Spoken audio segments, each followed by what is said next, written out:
आपकी जब कोई गलती नहीं थी, आपने पुलिस को समझाने की कोशिश की? पुलिस कहाँ मानती है जी इन बातों में? पुलिस मैडम लड़की की चलती है, हमारी नहीं चलती उस टाइम पे।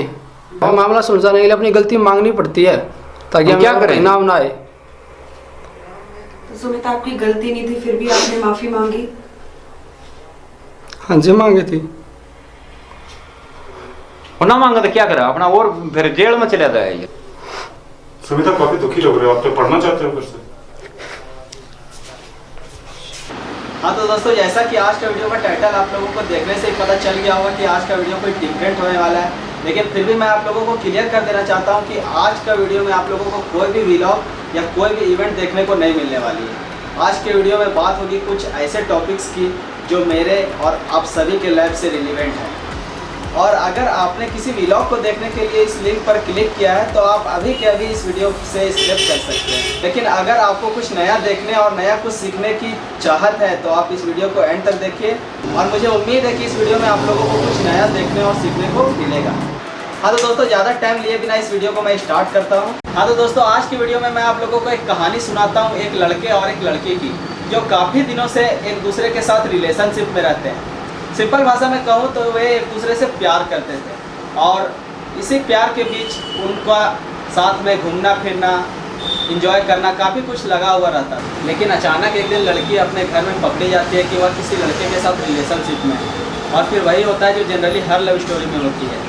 लड़की के घर से लड़के को कॉल जाती है कि तुझे रेप केस में, छेड़खानी के केस में अंदर कर दिया जाएगा, क्योंकि हमारे कॉन्स्टिट्यूशन में, हमारे संविधान में लड़कियों को काफ़ी सारे ऐसे अधिकार दिए गए हैं जिससे उनकी सुरक्षा हो। लेकिन उन धाराओं का उनकी फैमिली प्रेशर की वजह से या लड़कियां कुछ अपने स्वार्थ की वजह से उन अधिकारों का गलत इस्तेमाल करती है। और फिर होता क्या है, जो अधिकार उनकी सुरक्षा के लिए दिए गए हैं उनका आज की दुनिया में, मैं ये नहीं कहता हूँ कि 100% उसका गलत इस्तेमाल होता है, लेकिन कुछ 1% वैसे लोग भी हैं जो इन अधिकारों का गलत इस्तेमाल करते हैं। और इसका सबसे बेहतरीन एग्जाम्पल आपको वीडियो की स्टार्टिंग क्लिप में ही पता चल गया होगा कि उस बंदी की कुछ भी गलती नहीं थी, फिर भी लड़की के द्वारा उसको फंसाया गया। और वैसे भी हमारे संविधान में लड़कियों को इतने अधिकार दिए गए हैं कि वे उनका आसानी से गलत फ़ायदा उठा सकते हैं। मैं ये नहीं कहता हूँ कि सभी लोग इसका गलत फ़ायदा उठाते हैं, लेकिन कुछ लोग ऐसे भी हैं जो इन अधिकारों का गलत फ़ायदा उठाते हैं। मैं आप लोगों से सभी से विनती करना चाहता हूँ कि ये अधिकार आपकी सुरक्षा के लिए दिए गए हैं, ना कि इसका गलत फ़ायदा उठाने के लिए। हमारे देश में ऐसे पहले भी काफ़ी सारी घटनाएँ हो चुकी हैं जिसमें कि इन अधिकारों का गलत फ़ायदा उठाया गया है। पहले आप इन कहानियों को अच्छी तरह से समझिए, उसके बाद आपको पता चलेगा कि इस वीडियो में मैं बताना क्या चाहता हूँ। सबसे पहले मैं बात करना चाहूँगा जसलीन कौर और सर्वजीत सिंह का केस के बारे में। मेरा नाम सरबजीत सिंह है और मैंने कभी किसी लड़की को नहीं छेड़ा। मेरा सबसे पहला पोस्ट 9:45 PM पे मैंने फेसबुक पे करा है, जिस पे मैंने लिखा है कि मेरे साथ छेड़छाड़ हुई है। हमारे देश में सोसाइटी और लॉ महिलाओं को पूरी तरह सही और पुरुषों को पूरी तरह गलत मानती आई है।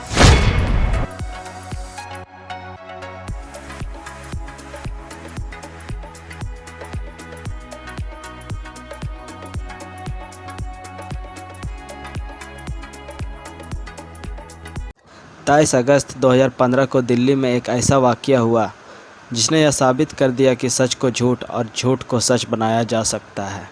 यह केस है सरबजीत सिंह वर्सेस जसलीन कौर की। इस केस में यह हुआ कि एक लड़की ने फेसबुक पर रो कर दिखा दिया कि मेरे साथ छेड़खानी हुई है, और लोगों ने बिना सोचे समझे उसकी बातों पर भरोसा कर लिया।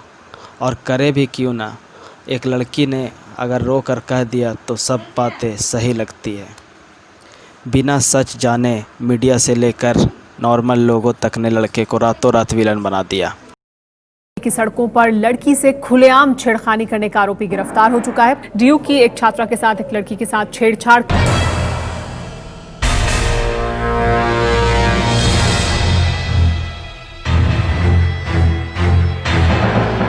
दिल्ली के तिलक नगर में सरे राह एक लड़की के साथ एक बुलेट सवार युवक ने बदसलूकी की। रॉयल एनफील्ड बुलेट की शाही सवारी पर सवार इस युवक को दिल्ली के तिलक नगर मेट्रो स्टेशन के पास लाल बत्ती पर एक लड़की क्या दिखी, इसके भीतर के आशिक मिजाज शोहदे की बत्ती जल उठी। दिल्ली की दिलेर बेटी ने दिल्ली की बहादुर बेटी जसलीन में बेखौफ मंचलों को एक दिलेर बेटी ने अच्छा सबक सिखाया। जसलीन की बहादुरी। जसलीन ने अंजाम भुगत लेंगे, अंजाम क्या होगे उसकी परवाह उस लड़की ने नहीं की। मैं उसकी हिम्मत की दाद देती हूँ। पहले तो मैं इसको बहुत ही मुबारकबाद देती हूँ कि बच्ची बहुत ही हिम्मत वाली बच्ची। पहली बात तो मैं उस लड़की को कांग्रेचुलेट करूंगी कि वो डरी नहीं। जसलीन, आप अपने आप में एक मिसाल हैं बहुत सारी लड़कियों के लिए जो ऐसी चीजों को झेलती हैं, चुपचाप खामोशी से सर झुका के चली जाती हैं। सर झुकाना चाहिए उसको। एक तरफ जसलीन को रातों रात स्टार बना दिया गया और सरबजीत को रातों रात दरिंदा। और इधर सरबजीत सिंह ने भी फेसबुक पर एक पोस्ट डाली और उन्होंने कहा कि उन्होंने किसी भी तरह की बदतमीजी नहीं की। मैं आपको इफ़ यू डोंट माइंड, जो लड़की ने इशारा किया था मुझे, जब उसने फ़ोटो क्लिक करी, मैंने कहा ये क्या कर रही है। शौक होके मैंने बोला ये क्या कर रही है। देन उसने बोला कि जब पुलिस तेरी बजाएगी, ये वर्डिंग है उसकी, और ऐसे हाथ करके उसने बोला जब पुलिस तेरी बजाएगी तब तुझे पता चलेगा कि कैसे मज़ा आता है। ये उस लड़की की वर्डिंग है। तो अब शब्द उसने बोले हैं या मैंने बोले। इतना सब होने के बाद भी अगर लड़की ने रो कर दिखाया तो लड़के को तो जेल जाना ही पड़ेगा, चाहे पुलिस के पास कोई सबूत हो या ना हो। और फाइनली सरबजीत सिंह को गिरफ़्तार कर लिया गया। गिरफ़्तार होने के बाद सारा केस कोर्ट पे गया और सरबजीत सिंह को कुल 13 बार कोर्ट के सामने पेश होना पड़ा। और दूसरी तरफ जसलीन कौर कनाडा चली गई और एक बार भी कोर्ट में पेश नहीं हुई। और इधर कोर्ट कचहरी के चक्कर में सरबजीत सिंह की लाइफ बर्बाद हो चुकी थी। कितने सारे जॉब इन्हें छोड़ने पड़ गए। और फाइनली इतना सब कुछ होने के बाद इस घटना के चश्मदीद सामने आए और उन्होंने सब दूध का दूध और पानी का पानी कर दिया। और फाइनली सरबजीत सिंह की बेकसूरी साबित हो गई। हुआ यही है, मैटर जो है वो यही है। अब इसको आप जिस तरह से लेना चाहो आप ले लो। बत्ती ग्रीन थी, निकलने के क्रम में वो रेड हुई। दिल्ली का ट्रैफिक का ये एक बहुत कॉमन चीज़ है कि अगर रेड इमीडिएट हुई है तो लोग निकलने की कोशिश करते हैं, ठीक है। उसी निकलने के दरमियान में जो मैडम है वो सामने आती हैं और ट्रैफिक को रोकने की कोशिश करती हैं, ठीक है। इसी बीच में जो उनसे बाती हुई कि भाई तू कौन होती है गाड़ी रोकने वाली, ठीक है। पहले वो भी सरदार लड़का था, उसके साथ इनकी ये हुई कि तू कौन होती है रोकने वाली, तो बत्ती लाल हो गई फिर भी तू रुक नहीं सकता। इस तरह के आर्गूमेंट हुए हैं। बस उसी पे इन्होंने शायद पता नहीं किस चीज़ का धौंस देने का कोशिश किया। यंग ब्लड हैं, उन्होंने भी कुछ बोल दिया। अगर सरबजीत की जगह अगर आप होते तो भी मैं शायद आपके लिए खड़ा होता। मैं सरबजीत को कहीं से भी नहीं जानता हूँ कि वो कौन है, क्या है, कहाँ रहते हैं, क्या है। लेकिन इसमें एक महत्वपूर्ण सवाल है, महिला जो है वो लड़की है, उसने कहा है कि जो आई विटनेस है वो झूठ बोल रहे हैं। इससे पहले वो कहाँ थे, क्यों नहीं सामने आए? और अब अगर जानकारी होती तो मैं उस दिन भी सामने आता। अगर वो झूठ बोलने की बात कर रही है, बुलाइए उन महिला को। अगर वो मुझे नहीं पहचानती हैं तो आप जो बोलिएगा सो मैं हारने के लिए तैयार हूँ। मैं अपने सारे जो सरबजीत की होगी वो मुझे दे दिया जाए। चश्मदीद के सामने आने के बाद पता चलने लगा कि जसलीन कौर की सारी बातें झूठी है और जिन लोगों ने सरबजीत सिंह को भला बुरा कहा था वो खुलकर सामने आने लगे और उनसे माफी मांगने लगे। किया था, लेकिन अब सोनाक्षी ने इसके लिए ट्वीट कर माफी मांगी है। सोनाक्षी का ये मानना है कि जसलीन ने सरबजीत पर गलत आरोप लगाए हैं। सोनाक्षी सिन्हा ने लिखा, जसलीन को लड़की होने का फायदा मिला है। और इधर NBA ने टाइम्स नाउ पर एक आदमी की इज्जत खराब करने पर 50,000 का जुर्माना लगाया। इसलिए ठीक ही कहा जाता है कि सत्य परेशान हो सकता है लेकिन पराजित कभी नहीं। 11 अक्टूबर 2019 को फाइनली इस मामले पर कोर्ट का फैसला आ गया और सरबजीत सिंह को बाइज्जत बरी कर दिया गया। सरबजीत सिंह ने अपने फेसबुक वॉल पर इस खबर की पुष्टि की। और आप सोच रहे होंगे कि ऐसी घटनाएं कभी कभी होती है, लेकिन आप बिल्कुल गलत हैं। ऐसी घटनाएं आजकल लगातार होती ही जा रही है। आगे की कुछ और स्टोरीज देखिए, उसके बाद आपको समझ में आएगा कि इस तरह की घटनाएं कितनी ज़्यादा बढ़ चुकी है। और यह है रोहतक सिस्टर केस। ये दो बहनें जब मन करे जहां मन करे लड़कों की पिटाई करती थी और छेड़खानी का आरोप लगाकर इनको धमकियां देती थी, क्योंकि इन्हें तो पता था हम लड़कियां हैं और हमारा कोई कुछ कर ही नहीं सकता है, हमारे पास इतने अधिकार हैं। सिंपल वर्ड्स में कहे तो इनके द्वारा सरासर गुंडागर्दी की जाती थी। और मीडिया ने क्या किया, उनको बहादुर बेटियों का ताज पहना दिया, उन्हें हीरो बना दिया। These two brave hearts from Rohtak, the two sisters Pooja and Aarti. लड़कियां हमारे देश में हैं तो हमें लेडीज को बिल्कुल मजबूत होना चाहिए। और के फादर को भी इनकी अपब्रिंगिंग के लिए मैं शाबाशी देता हूँ। बहुत ब्रेव है। मैं अपनी बेटी को भी ये दिखा रही हूँ कि देखो ये लड़कियां कैसे इन्होंने अन्याय के लिए स्टैंड अप किया है। आपको इतना हौसला कहाँ से आया? हम आपको कह रहे हैं सिस्टर्स ऑफ स्टील, इतना हौसला इतनी करेज कहाँ से आई? लड़कियों ने जिस प्रकार का एक साहस का काम किया है वो प्रशंसनीय है। बहादुर लड़कियों ने जो काम किया, इसके लिए हम इनको 26 जनवरी को बहादुरी का जो पुरस्कार होगा। लेकिन आखिरकार सच सामने आया। तो ये थोड़ी आगे चली गई, मैं उधर गया तो जी वो लड़की उसको पिट रही थी, मैंने उसको हाथ पकड़ा लड़की का जी, और हाथ पकड़े साइड में भगा दी। मैं बोला बहन जी क्या बात होगी, क्यों मार रही है? तो इसको लात गुस्सों से पिटने लग रही थी। और एक लड़का था जी जो उनकी फिल्म बनाने लग रहा था। उसके बाद जी वो मेरा चपेट की बात गया, मेरा यहाँ से गला पकड़ लिया जी, और गंदी गाली दी उन्हें, बहन तू क्या लग रहा है, माँ की गाली दी, इस प्रकार की गंदी गाली। मेरा भाई चाचा पुलिस में है, मैं नो करवा दी सोना और मैं ही फोन करूँ तन्ने भी गेला छेड़छाड़ के उसमें फंसाऊँ। मैं बोला मन्ना क्यों कर फंसाऊँ, मैंने कोर्ट भीतरी गेला छेड़खानी कर दी, तो छुटा छुटाई करवा दी जी। वो फिर भी गाली देती रही, मैं अपने लिख रहा वहाँ छोरी है रफड़े में ज़्यादा नहीं पड़ा रहा। तो जी हम बाहर आकर बैठ गए, वो लड़का थोड़ी देर में आया जी, फिर ने बोला मेरा पर्स मत है, सारे तो पैसे निकाल लिए। बाद में जी वो लड़का उन्हें अकेला करके पकड़ा है, और मेरी वाइफ मेरे साथ में नहीं होती जी, आज मेरे ऊपर भी ये मुकदमा करवा दें जी भी। तो उन लड़कियों ने आपको भी ये बोला था कि मैं तेरे को थाने में बंद करवा दूंगी? हाँ जी, मेरे को ये धमकी नहीं जी, मेरा गले का फिटिंग बोली बहन तू क्या लग रहा है, तेरे ऊपर भी छेड़खानी का मुकदमा दर्ज करवाऊं, मेरा चाचा वाला पुलिस में है, ये और वो है।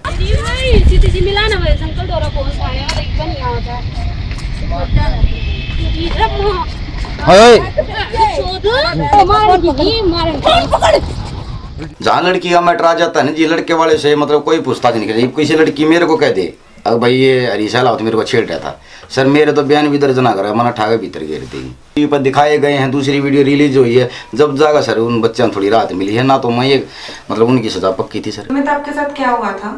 जी मैं रोहतक कॉलेज में पढ़ता हूँ। अगले दिन मैं कॉलेज में गया था तो मुझे पता चला, मेरे दोस्तों ने बताया कि तेरे नाम की FIR कट चुकी है यहाँ पे उसमें बस स्टैंड वाली चौकी में। तो मैंने घर वालों को बताया कि मेरे नाम के साथ ऐसे FIR कटवा दी किसी ने, पैसे वैसे देकर हमने मामला दबाया था। ये कब की बात है? ये 6-7 महीने पहले की बात है जी। ये उन्हीं लड़कियों के बारे में जो? हाँ, ये पूजा और आरती, ये दोनों लड़कियाँ थी जी।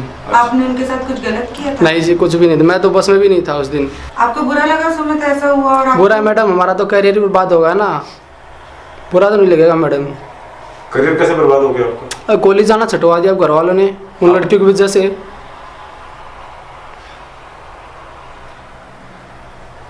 आप उसके बाद से कॉलेज नहीं गए सुमित? No ma'am. रामफूल जी, आपने उनका कॉलेज क्यों छुटवा दिया? बस ऐसे छटवा दिया भाई, रोज के पंगे पड़ेंगे, कहाँ से इनको भुगतेंगे इन बातों को, हम अपना काम करेंगे कि या इनको सुलटेंगे, ये लड़कियां तो रोजाना ऐसा करेंगी, आपने हम उसका क्या करेंगे बताओ? आपने कितने पैसे दिए रामफूल जी? मैंने 20,000 रुपये में फैसला किया था। तो आपकी जब कोई गलती नहीं थी, आपने पुलिस को समझाने की कोशिश की? पुलिस कहाँ मानती है जी इन बातों में? पुलिस मैडम लड़की की चलती है, हमारी नहीं चलती उस टाइम पे। और मामला सुलझाने के लिए अपनी गलती मांगनी पड़ती है ताकि हम क्या करें, नाम ना आए। तो सुमित आपकी गलती नहीं थी फिर भी आपने माफी मांगी? हाँ जी मांगी थी। ना मांगा तो क्या करा अपना, और फिर जेल में चला जाए। ये सुमिता काफी दुखी लग रहे हो, आप तो पढ़ना चाहते हो फिर से?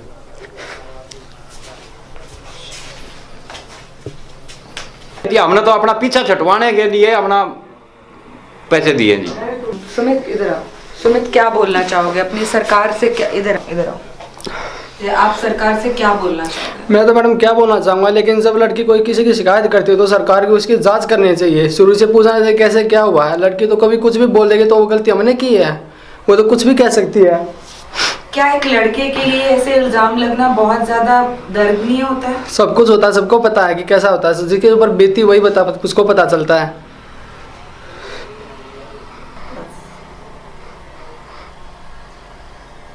लड़के के माता पिता के ऊपर यही शर्तें रखी गई थी कि जी एक तो स्कूटी चाहिए लड़कियों को, और बोले कि इनको हम चौराहे पर लेकर भी बेल्ट मारेंगी और ये हमारे से वहाँ माफ़ी मांगो। अब ये शर्त बाद में लड़के सुसाइड कर लें, ये शर्त कैसे मानने के लायक थी? ये कहना चाह रहे हैं कि वो अगर पैसे मांगे तो फिर इन मुकदमों की धमकी देते हैं वो। हाँ, गंदे मुकदमे की, वैसे मुकदमे से नहीं, गंदे मुकदमे की धमकी देते हैं वो। आप क्यों डरते हैं अपने ऊपर मुकदमा होने से जब आपने कुछ किया नहीं? तो सजा कौन खाएगा? आपका नाम क्या है? प्रवीण। प्रवीण, आपके ऊपर क्या हुआ? ये मेरे ऊपर किडनैपिंग का केस लगवा दिया। कब की बात है प्रवीण? ये लगभग से 3-4 महीने पहले की बात है। प्रवीण, आप पढ़े लिखे, आप क्यों डर गए इन बातों से?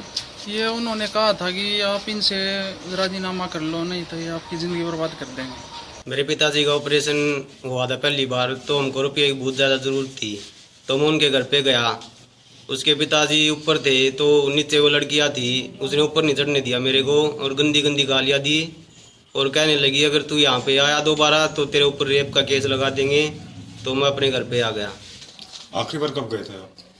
आखिरी बार मैं गया था उस दिन जिस दिन इसने ये वारदात की थी लड़कों के साथ। बस में पिटाई वाला मामला है। हाँ, इसके अगले दिन गया था मैं इनके पास। अच्छा।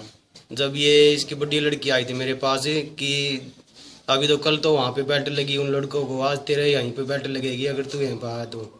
आप क्या इसलिए अब अपनी बात रख रहे हैं क्योंकि आप उन लड़कों को बचाना चाहते हैं या कि आपके साथ गलत हुआ है? हमारे साथ गलत हुआ है इसलिए, और ताकि और किसी के साथ भी ना हो। सारा मीडिया उन लड़कियों का साथ दे रहा था, पक्ष ले रहा था, उनसे बार बार पूछ रहा था।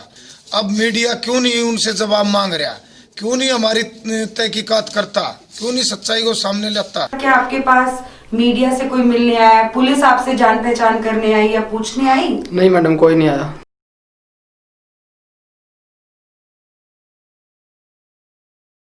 जब लड़कियों का मामला था तो एक ही दिन में एफआईआर, केस दर्ज और बंदे जेल में, और अब 5 दिन हो गए, कब आने लग रहे हैं, कोई केस वापस नहीं, कोई कुछ नहीं। राहुल जी, हम लोग सब आपसे रिक्वेस्ट कर रहे हैं कि आप सुमित को पढ़ाइए। नहीं पढ़ाऊंगा जी, ये एक लड़का है मेरे पास,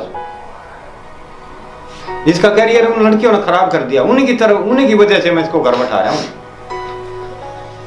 और कोई वजह नहीं है मेरी। मेरा कलेजा फटता है इस बात के, मेरा लड़का घर पे बैठा है, मैं काम करता हूँ खेतों में, 7 महीने के मेरे साथ काम करता है ये। नहीं, मैंने कभी खेत में भी नहीं बुलाया इसको। पढ़ाई कर, कंप्यूटर घर पे, सारी चीज घर पे ला रखी है मैंने इस लड़के के लिए।